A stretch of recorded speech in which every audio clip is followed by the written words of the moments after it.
Bueno, muy buenos días, compañeros. Entonces, a mí me correspondió esta primera parte de nuestro estudio sobre la mujer adúltera, que es como tal el problema de la autenticidad que encontramos en el texto.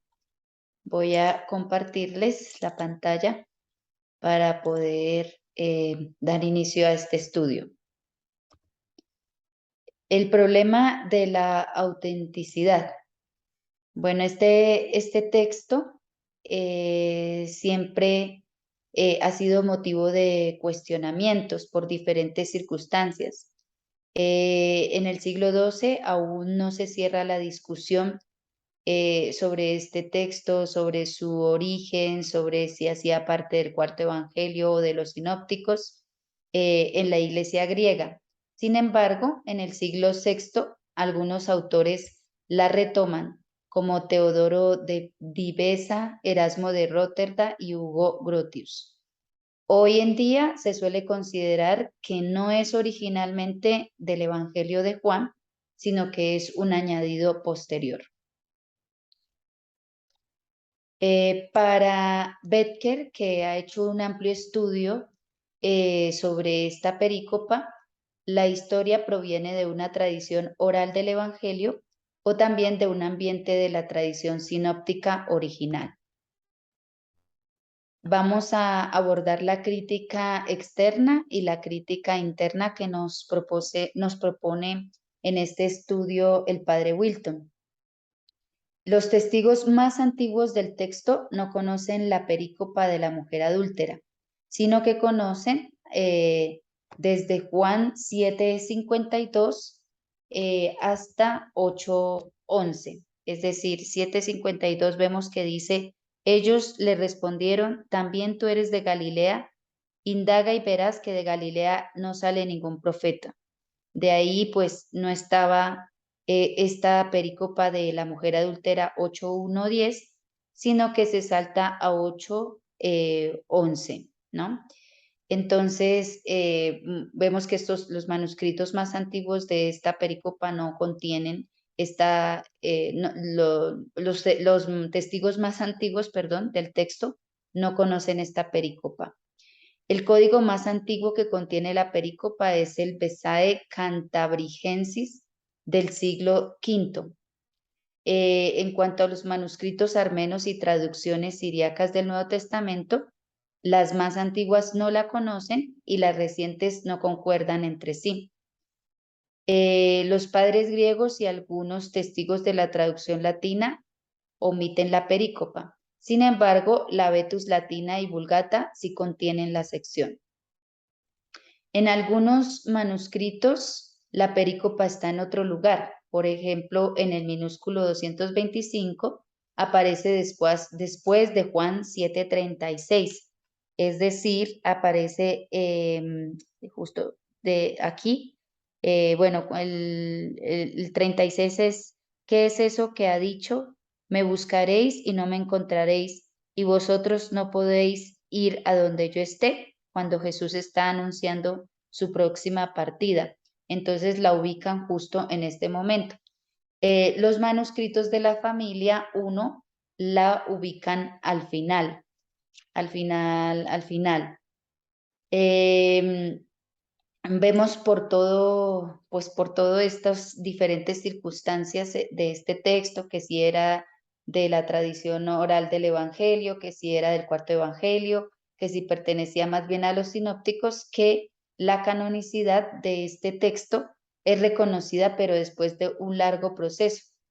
La lección con más variables, o sea, porque encontramos que es la sección con más variables textuales. Vemos una historia llena de cambios en los primeros tiempos de pertenencia al canon. Y se muestra con fuerza, entonces, o sea, podemos deducir pues de este problema de crítica interna, que se muestra con fuerza que la perícopa no perteneció originalmente al cuarto evangelio. Hay varios autores que opinan que perteneció a los sinópticos porque tiene pues algunas palabras propias de expresiones propias de los sinópticos, especialmente de Lucas, que ya lo vamos a ver. Bueno, en cuanto a la crítica interna, el vocabulario y la gramática no corresponden en su mayoría al que se encuentra normalmente en el cuarto evangelio. Por ejemplo, en Juan no se habla jamás de to, oros, ton, elaion, que lo encontramos en el capítulo 8, versículo 1. Mas Jesús se retiró al monte de los olivos.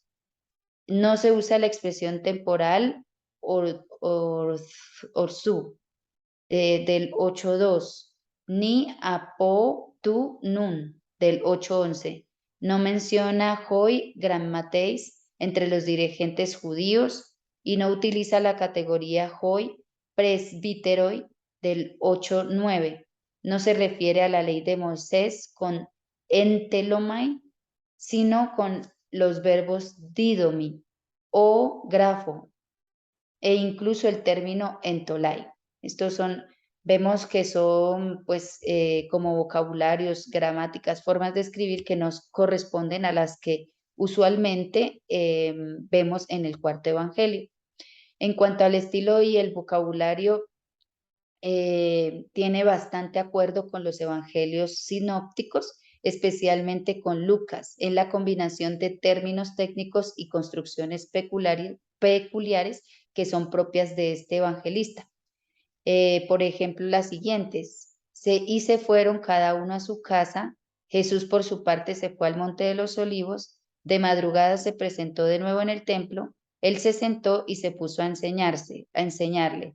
Y ahí hay otra que no me ha quedado ahí copiada, pero dice que, pero los letrados, ya se las voy a leer, pero los letrados y los fariseos conducen a una mujer sorprendida en adulterio y colocándola en medio le dicen. Estas son expresiones del estilo y vocabulario más propio de Lucas pues, del cuarto evangelio, del evangelio de Juan.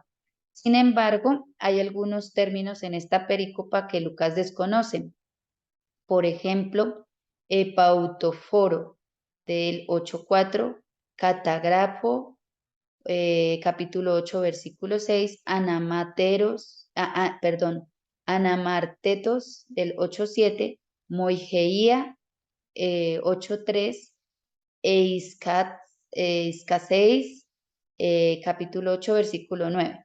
Por esto, o sea, como por estos términos que encontramos que Lucas desconoce, no se puede aceptar una procedencia lucana simple y directa.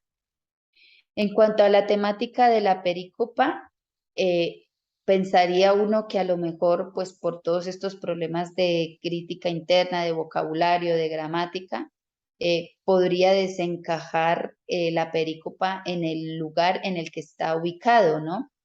En el capítulo 8, pero enmarca muy bien dentro del ambiente de controversia de los capítulos 7 y 8, que vemos a Jesús enseñando en el templo, discutiendo el papel de la ley, también sus adversarios le manifiestan sus intenciones homicidas.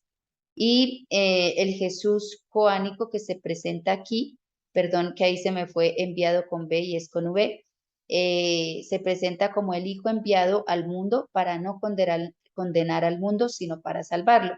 Y a través de esta pericopa, pues vemos reflejado ese Jesús que es enviado por el Padre al mundo no para condenarlo, sino para salvarlo. La pericopa puede ser joánica porque existen algunas peculiaridades de la pericopa que con toda probabilidad son joánicas. Tal es el caso del uso del elegon más participio con significado final, que lo encontramos en el capítulo 8, versículo 6, del tirar piedras, capítulo 8, versículo 7, y del meketi hamartane, del capítulo 8, versículo 11. Entonces vemos como si encontramos algunas expresiones o algunas peculiaridades propias del cuarto evangelio, pero también encontramos mucha similitud con los evangelios sinópticos, especialmente con el vocabulario y estilo del evangelio de Lucas. En síntesis, no se puede asegurar con certeza que el original de esta pericopa haya sido de Juan o un evangelio hebreo. La evidencia más antigua es Papías de Hierápolis, que menciona este evangelio. También, según Dídimo de Alejandría, a finales del siglo VI, la perícopa existía en los evangelios. Los testimonios de algunos manuscritos griegos nos hacen ver, de algunos manuscritos griegos y de algunas personas que escriben sobre este texto, nos deja entrever que proviene de un ambiente judeocristiano desde donde pasó el Evangelio. Pues hoy en día la Iglesia considera esta perícopa total, o sea, canónica, y se conoce como una adición. Se sabe que es una adición al Evangelio de Juan, que originalmente no estaba incluida en este capítulo 8, pero que es importante no solamente para el estudio histórico crítico, sino también para la manera en que Jesús se relaciona con la ley y con el Jesús que salva sin condenar y sin condenar, ¿no? Mirando a la persona por encima de la ley, dándole el centro a la persona. Muchas gracias y un buen día.